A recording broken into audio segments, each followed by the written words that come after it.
오늘 새벽에 에스겔 40장에서 42장의 그 말씀을 통하여서 하나님께서 에스겔을 통하여서 새로운 성전의 그러한 모습을 보여주셨습니다. 이미 포로로 붙잡힌 지 25년이 지나고 또 예루살렘이 함락되고 무너진 지 14년의 시간이 지났지만 그때에 하나님께서 새로운 성전을 보여주심으로 이 이스라엘 백성들에게 또한 포로된 이 자들에게 그 무엇보다도 큰 약속을 주신 말씀이 바로 이 말씀입니다. 그렇다면 이 성전의 회복, 새로 지어진 그 성전을 가득 채워야 되는 것은 무엇일까요? 이 성전이 이렇게 지어졌으면 이 성전 안에 있어야 되는, 반드시 채워져야 되는 그것이 무엇일까요? 오늘 말씀을 보게 되면 그것을 여호와의 영광으로 말씀을 합니다. 오늘 1절 말씀을 보면 에스겔이 문에 이릅니다. 동쪽 문에 이르러요. 동쪽 문에 이르렀을 때에 이스라엘 하나님의 영광이 동쪽에서부터 이렇게 온다라고 말씀하고 있습니다. 하나님의 영광이 동쪽, 아마 이게 지금으로 따지게 되면 감난산 쪽에서 이렇게 오는 겁니다. 예수님께서도 항상 예루살렘에 들어오실 때에 감난산이 동쪽에서요, 이렇게 해갖고 동쪽 문을 통해서 이렇게 들어오셨던 겁니다. 지금 이스라엘 하나님의 영광이 동쪽에서 이렇게 임하여서 이렇게 오고 있는 그 장면입니다. 그리고 여호와의 영광이 이렇게 임하여 올 때 많은 물소리 또한 땅은 그 영광으로 말미암아 빛났다라고 말씀하고 있습니다. 그리고 이렇게 그 많은 물소리와 또 하나님의 영광은 여기서만 에스겔이 보았던 것이 아니라 3절 말씀을 보게 되면 이전에도 두 번을 보았었습니다. 한 번은 그발 강가에서 여호와의 영광을 보았었고요. 또 한 번은 여호와의 영광이 떠나가실 때에도 그때에도 하나님의 영광을 보았던 겁니다. 그리고 그 여호와의 영광이 동문을 통하여서 성전으로 이렇게 들어갑니다. 우리가 오늘 새벽에 보았었는데 동쪽의 그 문을 통하여서 문으로 들어가고 성전으로 들어가셔서 그 다음에 안뜰로 올라가시고 그리고 또한 여호와 영광이 성전에 가득하였다라고 이렇게 기록하고 있습니다. 근데 이 말씀은 어떤 말씀이냐 하면 여호와 하나님께서 우리 에스겔 8장과 11장에서 떠나가실 때에 그 나가셨던 방향의 반대로다 하나님이 들어오시는 겁니다. 우리 에스겔 9장 말씀을 한번 볼까요? 이게 그냥 반대로다 이렇게 되어 있습니다. 에스겔 9장 3절 말씀을 보게 되면요. 9장 3절 말씀을 보게 되면 먼저 9장 3절 같이 한번 읽어볼까요? 그룹에 머물러 있던 이스라엘 하나님의 영광이 성전 문지방에 이르더니 여호와께서 그 가는 배 옷을 입고 서기관에 먹그릇을 찬 사람을 불러 이스라엘 하나님의 영광이 성전 문지방에 이르렀더니 그룹에 머물러 있더라는 것은 이게 지성소에 있던 그 하나님의 영광이 어디로 다 지금 나오신 거냐면 성전의 문지방으로 다 이렇게 나오시는 겁니다. 그러니까 이게 성소의 앞으로 다 지금 나오시는 거죠. 그리고 나서 그 10장 말씀을 보게 되면 10장 18절 19절 말씀을 보게 되면 그 18절 19절 말씀을 같이 한번 읽어보겠습니다. 여호와의 영광이 성전 문지방을 떠나서 그룹들 위에 머무르니 그룹들이 날개를 들고 내 눈앞에 땅에서 올라가는데 그들이 나갈 때에 바퀴도 그 곁에서 함께하더라. 그들이 여호와의 전으로 들어가는 동문에 머물고 이스라엘 하나님의 영광이 그 위에 덮였더라.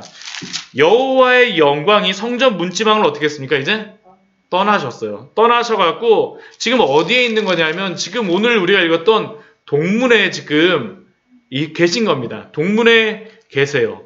근데 이 동문에만 그대로 계신 것이 아니라 뒤에 말씀에 보게 되면 11장 23절 말씀을 보게 되면 이렇게 나와 있습니다. 같이 한번 읽겠습니다. 여호와의 영광이 성읍 가운데에서부터 올라가 성읍 동쪽 산에 머물고. 그러니까 오늘 말씀은 여호와의 영광이 떠났던 그 말씀 그대로 반대로 다 들어오신 겁니다. 동쪽 산에 계셨던 여호와의 영광이 동문으로 오시고 또 동문에서 어디로 가십니까? 안뜰로 들어가셔갖고 그 문 앞에서 계시다가 성전 문지방에 계시다가 이제 성전으로 들어가시는 겁니다. 이것이 무엇을 의미하는 것이겠습니까? 하나님께서 돌아오셨다라는 것이죠. 하나님께서 돌아오셨다라는 것. 하나님의 성전의 의미가 무엇이겠습니까? 그건 다른 게 아니죠. 하나님의 성전은 하나님의 영광이 임재하는 곳이 바로 하나님의 성전입니다. 그렇죠. 하나님의 성전은 하나님이 임재하시는 곳입니다. 항상 하나님께서는 성경을 통하여서 하나님의 임재가 성전에 임하여 계신 것을 보여주십니다. 이것이 성전을 새로 만들었을 때, 성막이 새로 지어졌을 때 항상 나타나는 현상이 바로 이것이었습니다. 우리가 출애굽기 말씀에도 보게 되면, 우리 말씀 같이 한번 볼까요? 출애굽기 가장 마지막 말씀에 보게 되면 이 말씀이 있습니다.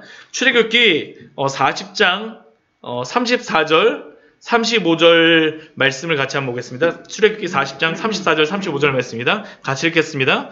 구름이 회막에 덮이고 여호와의 영광이 성막에 충만하매 모세가 회막에 들어갈 수 없었으니 이는 구름이 회막 위에 덮이고 여호와의 영광이 성막에 충만함이었으며. 지금 앞에 말씀은 어떤 말씀이냐면 하나님이 모세에게 명령하신 그대로 성막이 다 만들어졌습니다. 그때 어떤 일이 벌어지냐면 하나님의 영광이 구름과 함께 그 성막이 어떻게 합니까?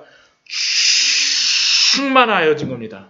어느 정도로 이게 충만하였었냐면 모세조차도 그 회막으로, 그 성막으로 들어갈 수 없을 정도로다 여호와의 그 영광이, 그 구름이 그 위에 충만한 것입니다. 여호와의 영광이 충만한 것. 이게 바로 성막을 만들었을 때에 있었던 일이었었죠.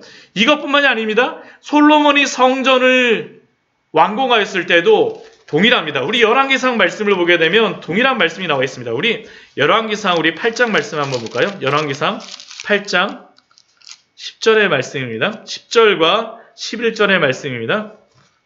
열왕기상 8장 10절과 11절입니다. 제가 가진 성경으로는 구약성경 524페이지입니다. 같이 읽겠습니다.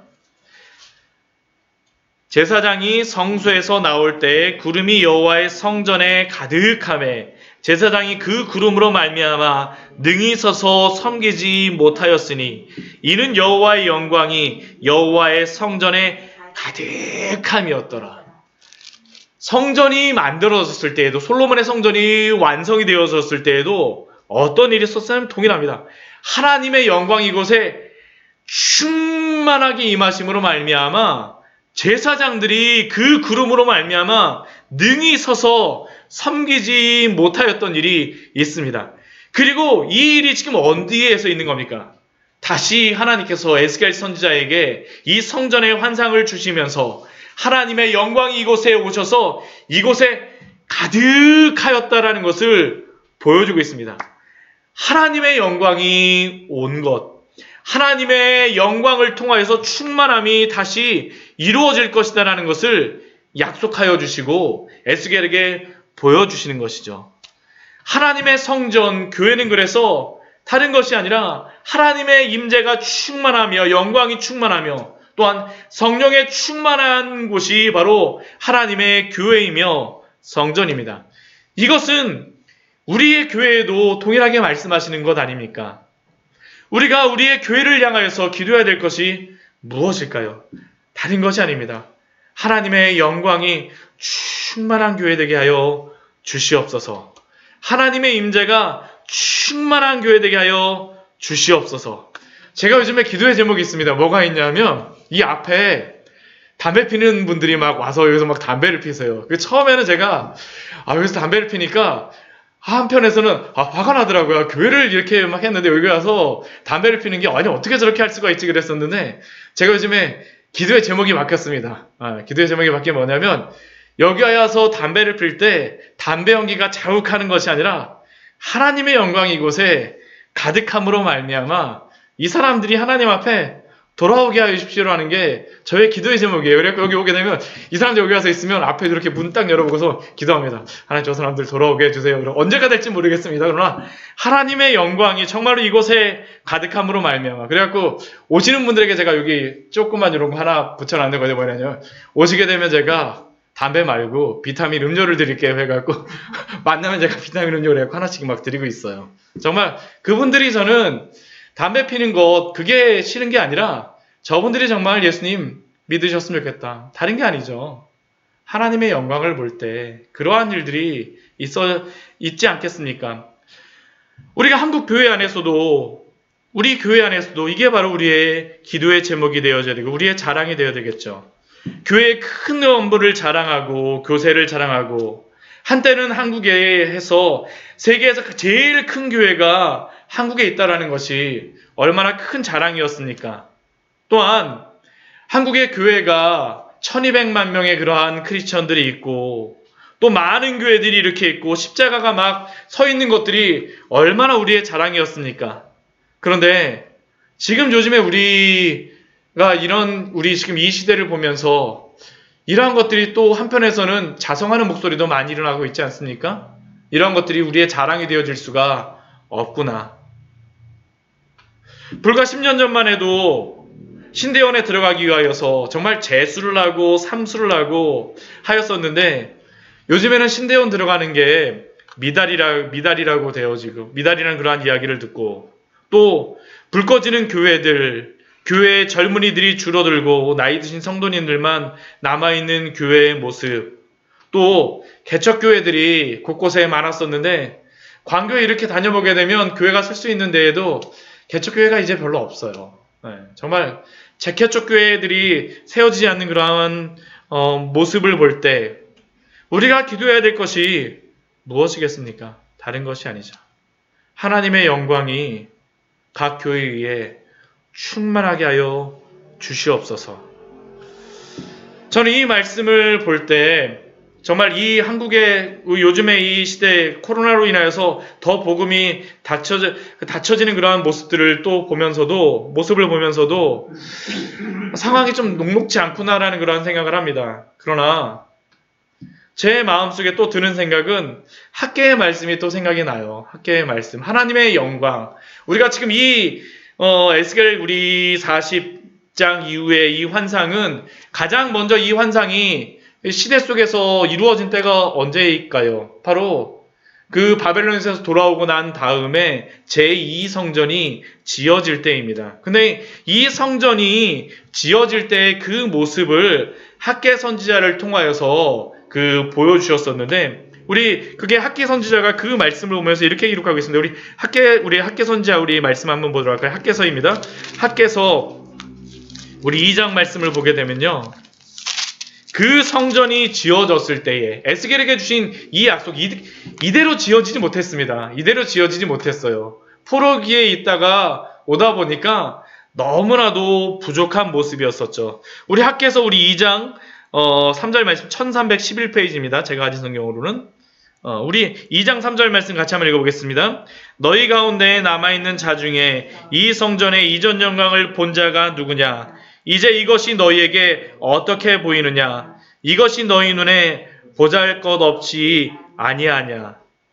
실제로 다 보잘것없이 보였던 겁니다. 지금 이 돌아온 사람들 중에는 나이가 많은 사람들은 이전에 솔로몬을 통하여서 지어졌던 그 화려한 영광, 곳곳에 금이 발라져 있고 또한 야긴과 보아스의 그 큰 기둥이 서 있고 높바다 큰 게 돼 있는 그러한 모습을 보았던 그 사람들에게는 두 번째 지어진 이 성전은 너무나도 보잘것없고 초라하게 보입니다. 왜냐하면 나무들을 구할 수 없으니까 이산저산에 가서 구해오라고 해가지고 겨우 막 만들어 놓은 성전입니다. 그런데 하나님이 이 사람들이 보기에는 보잘것없다라고 생각하는 그러한 성전을 향하여서 주시는 그 말씀이 무엇입니까? 우리 3절서부터 우리 9절까지의 말씀을 4절서부터 우리 9절까지의 말씀을 한 절씩 교독하면서 한번 보도록 하겠습니다. 그러나 여호와가 이르노라. 스룹바벨아 스스로 굳세게 할지어다. 여호사닥의 아들 대제사장 여호수아야 스스로 굳세게 할지어다. 여호와의 말이니라. 이 땅 모든 백성아 스스로 굳세게 하여 일할지어다. 내가 너희와 함께하노라. 만군의 여호와의 말이니라. 너희가 애굽에서 나올 때에 내가 너희와 언약한 날과 나의 영이 계속하여 너희 가운데 머물러 있나니 너희는 두려워하지 말지어다. 만군의 여호와가 이같이 말하노라. 조금 있으면 내가 하늘과 땅과 바다와 육지를 진동시킬 것이요. 또한 모든 나라를 진동시킬 것이며 모든 나라를 고개가 이르니 내가 이 성전의 영원히 충만하게 하리라. 만군의 여호와의 말이니라. 은도 내 것이요 금도 내 것이니라. 만군의 여호와의 말이니라. 이 성전의 낮은 영광이 이전 영광보다 크리라. 만군의 여호와의 말이니라. 내가 이곳에 평강을 주리라. 만군의 여호와의 말이니라. 비록 이 성전이 보잘것없다라고 생각하는 그 사람들에게 하나님께서 뭐라고 말씀하세요? 스룹바벨아 스스로 굳세게 할지어다. 대제사장에도 뭐라고 말씀하십니까? 스스로 굳세게 할지어다. 백성들에게도 뭐라고 말씀하세요? 스스로 굳세게 할지어다. 일할지어다. 내가 함께하노라. 일할지어다. 너희가 예전에 보았던 그 성전 애굽에서 나올 때 두려워하지 말고 내가 바다 육지를 다 진동시킬 것이니까 나의 영광이 이곳에 충만하게 하리라고 말씀하시죠. 또 8절 말씀에서 뭐라고 말씀하세요? 은도 내 것이고 금도 내 것이니라. 만군의 여호와의 말이니라. 이 성전의 나중 영광이 이전 영광보다 크리라. 나중 영광이 언제입니까? 지금 지어진 이 성전이죠. 보잘것없다고 생각하는 그 성전. 그런데 이전 영광, 솔로몬이 지었던 그 성전보다, 그 영광보다 어떻게 하는 겁니까? 더 크다라는 겁니다. 왜 더 크겠습니까? 하나님의 영광이, 하나님의 약속이 있기 때문이죠. 이게 바로 교회 아닙니까? 교회는 다른 곳이 아닙니다. 하나님의 임재가 충만한 곳. 비록 이 시대 가운데에 교회가 연약하게 보이고 점점 복음의 문이 닫혀지는 것 같고 사람들의 마음도 닫혀지는 것 같지만 그러나 우리는 하나님을 바라보며 우리 학개서 말씀에서도 하나님께서 성전을 크기로 평가하시는 것이냐 다른 것으로 보시는 것이나 하나님의 임재로 보시고 있지 않습니까?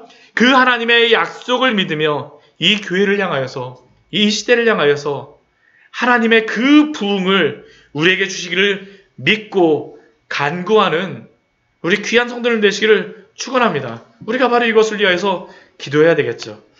그렇다면 이런 하나님의 영광을 소망하는 성도들, 하나님께서 분명히 그들에게 요구하시는 것이 있습니다. 오늘 말씀을 보게 되면 요구하시는 그 내용들을 내가 영광으로 이곳에 임하고 나서 그때에 하나님께서 요구하시는 것이 있습니다. 그게 뭐냐 하면 우리 6절 오늘 말씀을 보게 되면 한 사람이 에스겔 선지자 옆에 서 있습니다. 근데 이 사람이라고 되어 있지만 이 사람은 하나님의 그러한 현현이라고 볼 수가 있습니다. 왜냐하면 그 뒤에 보게 되면 7절 말씀을 보게 되면 그 한 사람으로 말하는 하나님께서 이렇게 말씀하세요.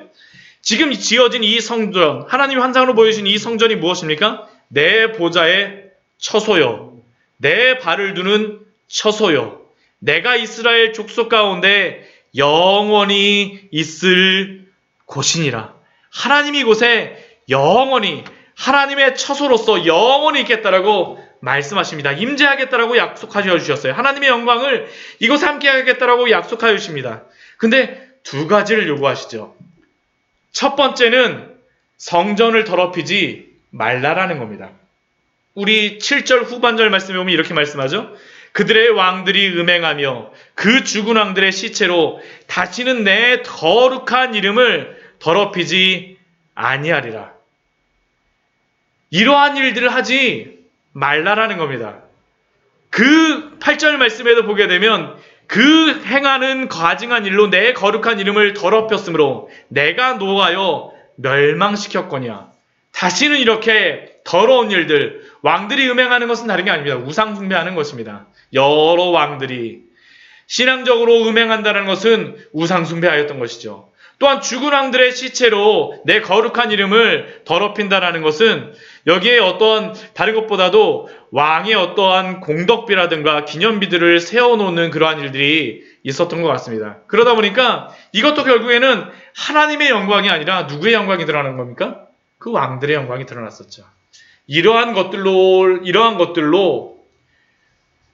죄를 짓고 성전을 더럽히지 말라라는 겁니다.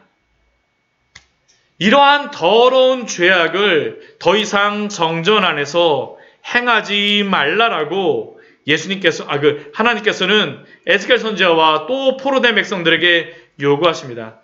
이것은 오늘 우리에게도 요구하시는 것이죠. 성전된 우리들이 성도되었다라고 함에도 불구하고 끊임없이 죄를 짓고 거룩한 삶을 살아가지 않는다라고 하면 하나님께서 우리의 삶을 기뻐하시지 않습니다. 그렇게 우리는 성전된 우리의 몸을 죄로 더럽히지 말고 항상 정결하게 유지해야 되는 게 바로 우리가 행해야 될 일이 아니겠습니까? 그 죄로부터 우리의 몸을 더럽히지 않는 것, 그게 바로 성전을 더럽히지 않는 것이죠. 또 두 번째 것은 무엇이냐면 죄로부터 돌아서는 것입니다. 죄로부터 돌아서는 것이에요. 우리 9절 말씀을 보게 되면 이제는 그들이 그 음란과 왕들의 시체를 내게서 멀리 제거하여 버려야 할 것이다 라고 말씀하십니다. 이제는 지금까지는 그렇게 살았을지 모르지만 이제는 그 이전의 모든 죄들을 다 버려버리라는 겁니다. 다 버려버리라는 것이에요. 되돌이키라는 것이죠. 행하지 않는 것뿐만 아니라 이전에 행하였던 그 모든 죄악된 습성들과 습관들로부터 떠나라라고 하나님께서 말씀하십니다. 이게 바로 우리들에게 말씀하시는 두 가지의 것이 아닙니까? 죄로 우리를 더럽히지 말고 죄로부터 적극적으로 떠나는 것들, 떠나는 그러한 것들을 하나님께서 우리에게도 요구하십니다. 그리고 이렇게 할 때에 하나님께서 어떻게 이렇게 명령하시는 이유가 있습니다. 이렇게 하여야지만 우리 9절 후반절 말씀 보면 그리하면 내가 그들 가운데 영원히 살리라. 만약 우리가 예수님을 믿는다라고 하면서도 구원을 받았다라고 하면서도 여전히 죄 가운데 행하며 죄로부터 돌아서지 않고 죄된 습관들을 버리지 않는다라고 하면 우리는 예수 그리스도 안에 있는 그 평안과 그 누림을 누릴 수가 없습니다. 이것은 모든 신앙의 선배들도 동일한 그러한 고백들을 하고 있습니다. 밧세바를 다윗이 범하였을 때 그 눈물의 시편의 기도가 무엇입니까? 주의 얼굴을 내 죄에서 돌이키시고 내 모든 죄악을 지워주소서. 하나님이여 내 속에 정한 마음을 창조하시고 내 안에 정직한 영을 새롭게 하여 주시옵소서. 나를 주 앞에서 쫓아내지 마시고 주의 성령을 내게서 거두지 마소서. 왜 다윗이 이렇게 기도할 수밖에 없습니까? 죄에 거하게 되어지게 되면 하나님의 이 충만함을 누릴 수가 없기 때문입니다. 우리가 거룩한 삶을 살아야 하지만 하나님의 이 놀라운 은혜를, 이 놀라운 생명을 우리가 누릴 수 있음을 기억하십시오. 이게 바로 성도들의 삶 속에서 필요한 거룩한 삶이 아닙니까? 또 우리에게 또 하나 에스겔에게 또 명령하시는 한 가지의 그러한 명령이 있습니다. 그것은 무엇이냐 하면 이러한 하나님의 에스겔 같은 경우에는 이러한 하나님의 명령을 받고 나서 다른 사람들에게 전해야 됩니다. 전해야 되는데 이 말씀을 듣는 사람들은 지금 어떠한 사람들입니까? 아직까지 포로에 붙잡혀져 있어서 아직 그 죄에 대하여서 그 실패감에 대하여서 그 여러 가지 과거로부터 벗어나지 못한 사람들입니다. 그러한 사람들에게 에스겔이 어떻게 그들에게 희망을 주고 소망을 줘야 됩니까? 오늘 말씀에선 다른 것을 말씀하는 것이 아니라 하나님의 영광을 보여주라라고 말씀합니다. 하나님의 영광을 보여주라고 말씀하세요.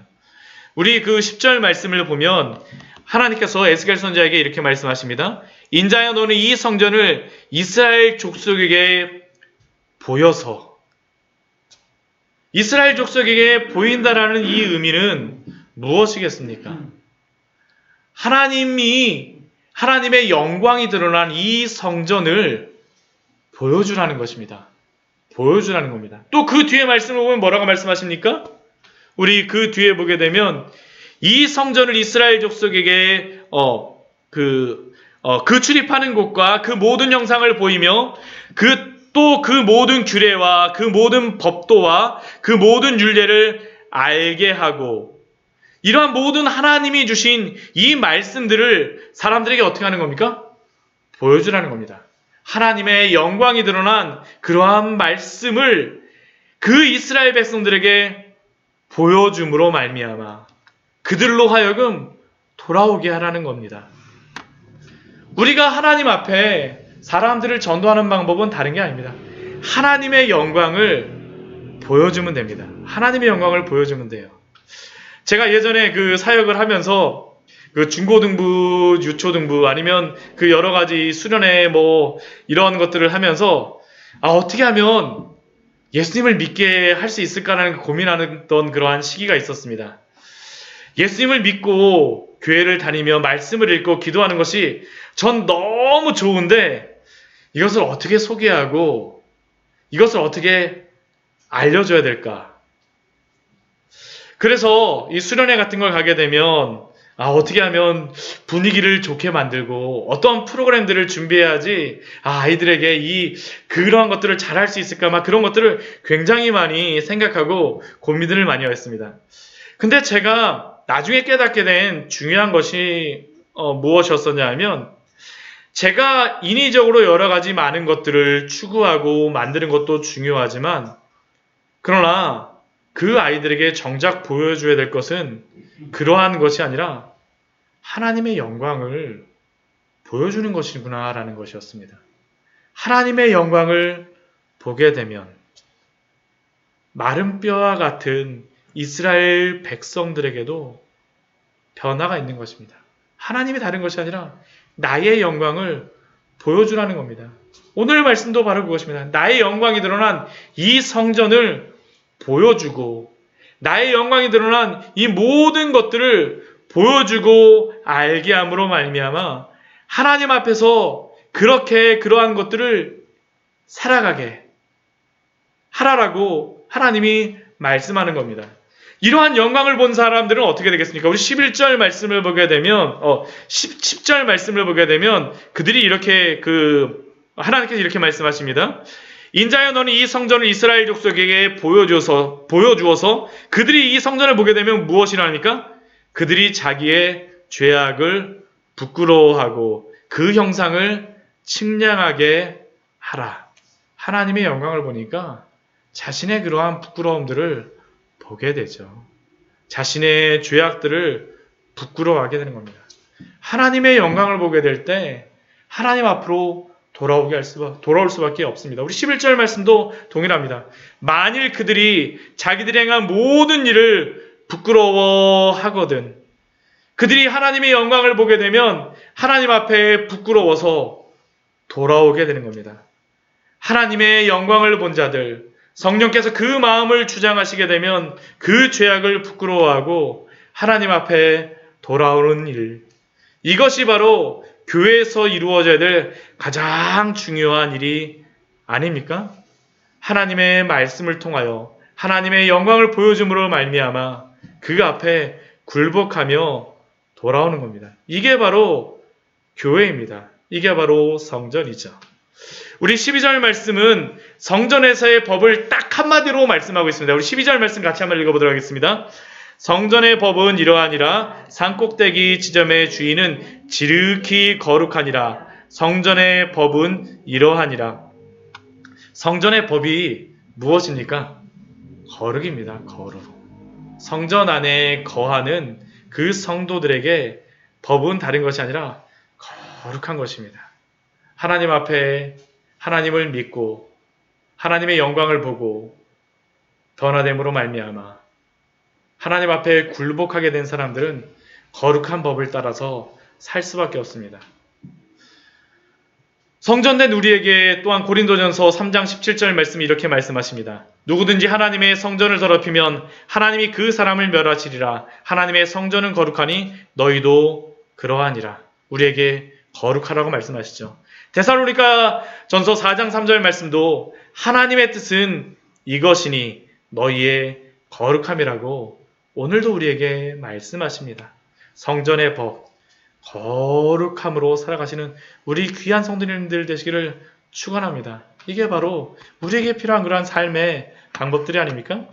또 오늘 그 뒤에 말씀을 보게 되면 딱 한 가지를 우리에게 보여줍니다. 오늘 새벽에 이 모든 것들을 이렇게 한번 이렇게 쭉 봤었는데요. 우리 3장 13절 이후에 보게 되면 딱 한 가지를 보여줍니다. 그게 무엇이냐면 제단을 보여줍니다. 제단. 네. 제단의 모양이 가장 가운데에 있습니다. 가장 가운데에 있고요. 이게 한 높이가 한 5m 정도 되는 그러한 높이입니다. 5m 정도 되는 높이인데 이게 올라가는 그러한 그 방향이 중요합니다. 이게 17절 말씀, 우리 43장 17절 우리 후반절 말씀에 보면 이렇게 되어 있습니다. 그 층계는 동쪽을 향할지니라 라고 말씀하세요. 그러니까 동쪽서부터 이렇게 문으로도 쭉 올라가게 되면 나중에는 어디까지도 올라갈 수 있는 겁니까? 제단까지도 올라갈 수 있는 겁니다. 이렇게 올라가게 하시는 이유가 있습니다. 왜 이렇게 올라가게 하시냐 하면 제단으로 쭉 올라가게 되면 보여지는 것이 무엇일까요? 하나님의 성소가 보여집니다. 하나님의 영광이 보여요. 만약 이게 서쪽에서 올라가게 되면 어떤 일이 벌어질까요? 바깥에 동쪽이 보여지겠죠. 동쪽에는 무엇이 보이냐면 태양과 여러 가지 달과 같은 그러한 것들이 보여집니다. 결국 그러니까 이 동쪽으로 올라가게 하신 이유 무엇이냐면 이 바벨론이라든가 이 다른 이 주변에 많은 그러한 그 민족들이 태양신, 달신들을 숭배하는데 그런 것들이 아니라 하나님의 영광을 바라보며 섬기라고 말씀하시는 겁니다. 그리고 이곳에서 행하는 것이 무엇이냐면 속죄제와 번제를 드리라고 에스겔에게 명령하세요. 제단은 다른 것이 아니죠. 우리 주 예수 그리스도의 그 피 뿌리심을 통하여서 우리가 구원을 받지 않았습니까? 제단에서 이루어지는 그러한 것, 그러한 놀라운 것. 오늘 그래서 18절 이후에 말씀해 보게 되면 속죄제를 첫날에는 속죄제를 드리고 두 번째 날서부터 여덟째 날까지는 속죄제와 함께 번제를 드리라고 말씀합니다. 이것은 이 예루살렘 새로운 성전 안에서 우리의 죄가 해결되어야 됨을 먼저 우리의 죄가 해결될 필요가 있음을 알려주고 있습니다. 다른 것이 아니라 죄를 해결하는 일들이 바로 성전 안에서 있죠. 그러나 또 번제를 드리라고 하시는 그러한 이유가 있습니다. 번제는 어떤 의미가 있냐면 이게 레위기 말씀에 보면 저희가 좋지만 시간이 없어서 제가 하진 않겠는데요. 레위기 이 번제라는 의미가 뭐냐면 이게 올라간다는 의미입니다. 올라간다는 의미.